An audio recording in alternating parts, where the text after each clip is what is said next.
So even if your builder worked out, you knew you were gonna have the one builder, nothing was gonna go wrong, I would highly recommend that you have full transparency on these things. Regardless of what type of contract you have, if you have a fixed fee contract or a cost plus contract, I think it is best that you insist you have full transparency.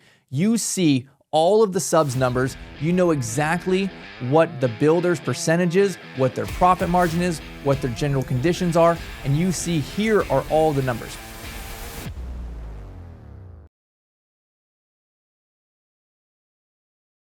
What is up, guys? Welcome back to Assisted Living Investing. This is Brett Shotkavis.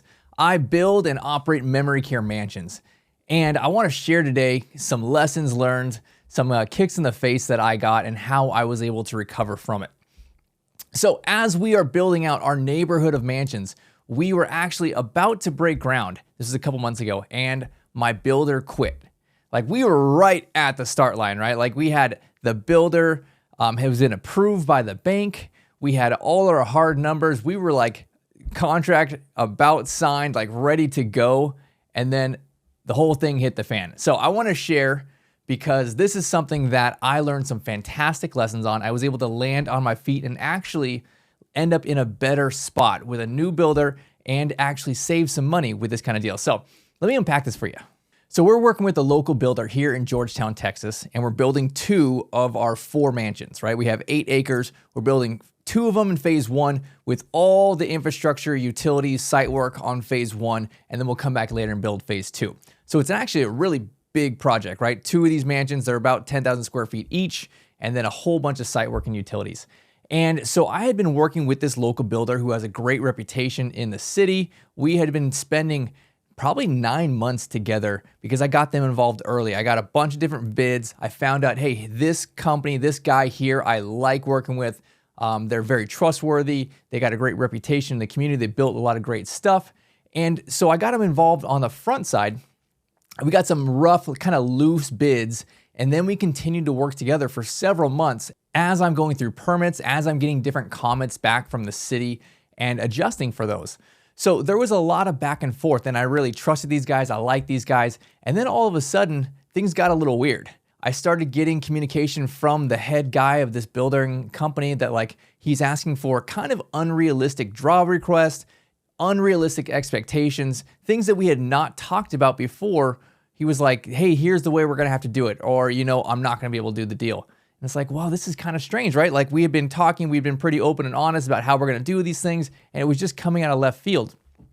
And so the main guy that I had my contact with, the one of the builder's employees that I was working one-on-one with, doing all the value engineering, working all the bid kind of stuff, called me up and he's like, hey, Brett, I just want you to know that the main partner sold.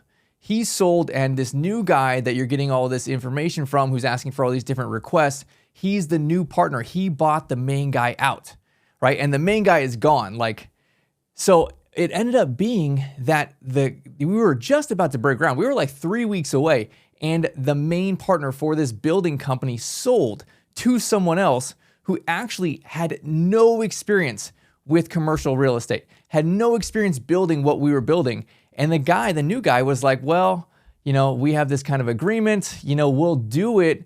But then he started changing the terms. He started being like, well, here's our bid from our subs, but our fee is going to increase. He wanted an extra 5% on several $1 million.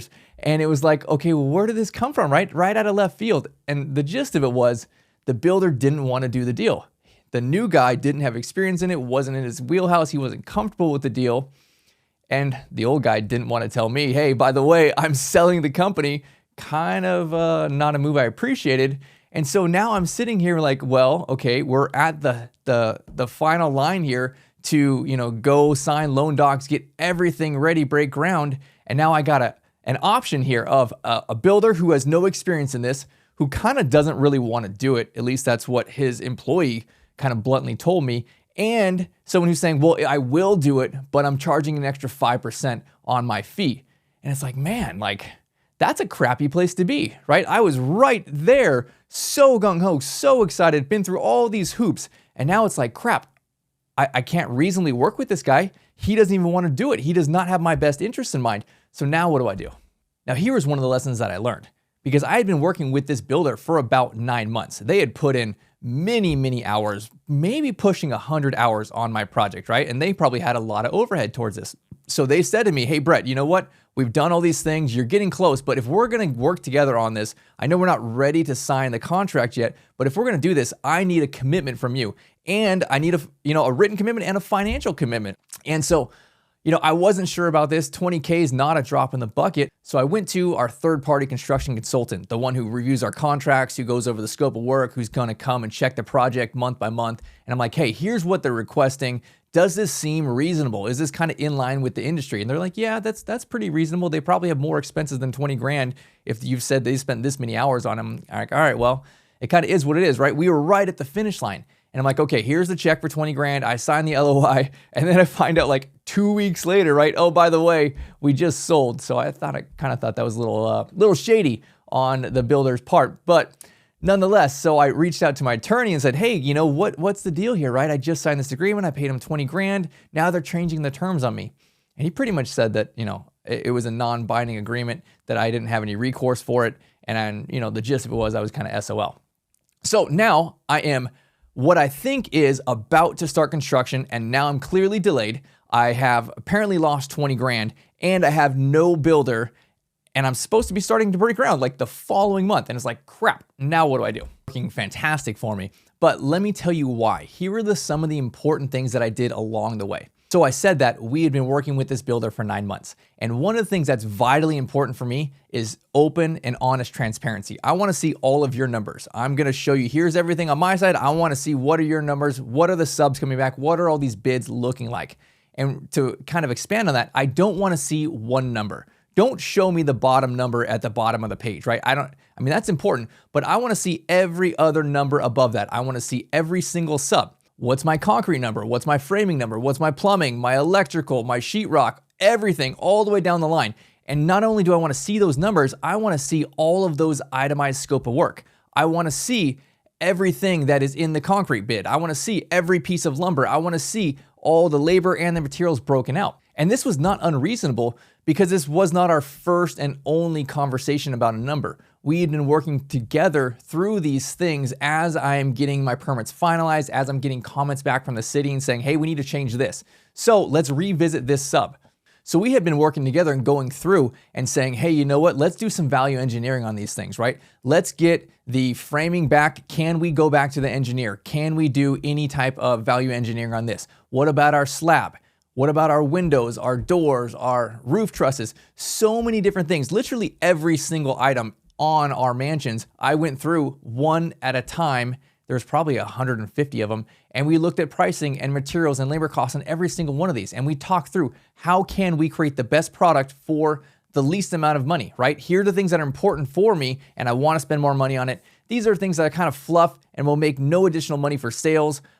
Those are not important for me. So we went through all of these things. So for that context, I literally had every single sub's bid, right? I had it actually in hand, an emailed copy of every single sub. I knew who was doing the framing. I had multiple bids on a lot of these things. So that put me in a phenomenal position, because I knew trade by trade, contractor by contractor, who was going to be building out my mansion. And I could use that moving forward. So even if your builder worked out, you knew you were going to have the one builder, nothing was going to go wrong, I would highly recommend that you have full transparency on these things. Regardless of what type of contract you have, if you have a fixed fee contract or a cost plus contract, I think it is best that you insist you have full transparency. You see all of the subs numbers, you know exactly what the builder's percentage is, what their profit margin is, what their general conditions are, and you see here are all the numbers. So now I had all these bids and I knew all the subcontractors that I liked, but I did not have a builder. I didn't have someone to manage the whole project and put it together. So I reached back out to some of the builders that I had talked to, a year prior to that, and I decided not to work with them. So I reached back out to some of them, and I reached back out to one or two new builders that I had met along the way. So I said, here's the situation. We were at the finish line. The bank had already approved the builder. We already had a full scope of work, full bid, but now I need someone to come in and rebid this whole project. So what I did is I went and got 3 new people, 3 new builders, and I said, hey, I want you to bid this. I did not give them all my subs info, right? I did not tell him here is all the different numbers that we have. I gave him a rough idea. Hey, here's where I was at. I need to be here or better. So from that, I started with 3. About 1 or 2 of those people kind of said, hey, Brett, this is probably not fitting after a few weeks, because it takes legitimately at least 30 days for them to go through all those different subs. There's probably 30 different subs. So it takes a full commitment of here's many hours to get all of this work done. So I have this one guy who I'm vibing well with. He's a new builder that I hadn't bid from before, and he gets me all the numbers back in about a month. And about half of the roughly 30 subs, his numbers were better, and he knew those subs, he trusted them. And about half of his numbers, they were higher than the numbers that I previously had. So this put me in a phenomenal position, because ultimately the number he got back to me was somewhere about 250 grand or so higher. So I didn't want to spend an extra 250 grand, but I said, hey, you know what? I like you. I think we're vibing well. I want to work with you. I've seen your other stuff that you've built in the city. And let's talk through this, because you have these 15 subs that you've worked with, you have great pricing on, and then here are some of the other ones that I think are too high. These are the subs we were gonna go work with, right? Here's everything line item by line item. Do you know these subs? And we're not in a big town here, right? Like everyone knows everyone. He's like, yeah, I've worked with like almost 3/4 of these guys. He's like, oh, I can call all these people. I know them, right? Like, cool. So to fast forward, right? It was about another 2 weeks, and then we recruited about half of those other subs, combined them all together, and we ended up having a full new team, a new bid that was about $100,000+ cheaper than the first bid that I have. And so this was actually several months ago. So the new builder, he's doing phenomenal. We're building our neighborhood of mansions. It's coming along on budget, on time, going fantastic. So if you want to see, I put updates on my social all the time. You can see here's the neighborhood, here's what we're building these memory care mansions, and see really behind the scenes. Here's what it's like from the owner's perspective managing this project. Well, that's it for this episode of Assisted Living Investing. Follow me on social media, see the progress of our mansions coming to life, and I will see you on the next one.